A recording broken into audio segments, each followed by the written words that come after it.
গত কয়েকদিন পূর্বে আমির হামজা একটা ইসলামী জালসায় আমাদের শহীদ প্রেসিডেন্ট জিয়াউর রহমান এবং বেগম খালেদা জিয়ার ছোট সন্তান আরাফাত রহমান কোকোর সম্বন্ধে যে কুরুচিপূর্ণ বক্তব্য দিয়েছে, সেই বক্তব্যের কারণে আমাদের সারা বাংলাদেশের বিএনপির সমস্ত নেতাকর্মীরা আপনারা জানেন যে ফুঁসে উঠেছে এবং এর বিচার চাচ্ছে।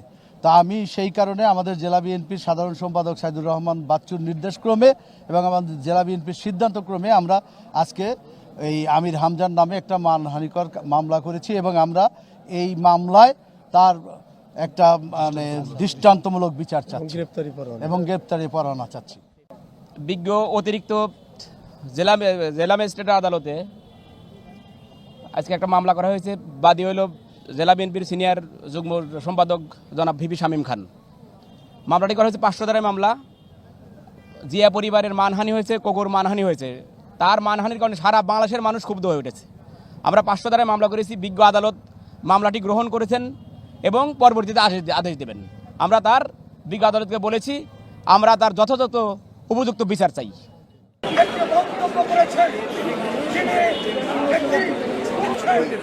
আমি মনে করি যে ব্যক্তি সম্পৃক্ত না, যে ইতিমধ্যেই ইন্তেকাল করে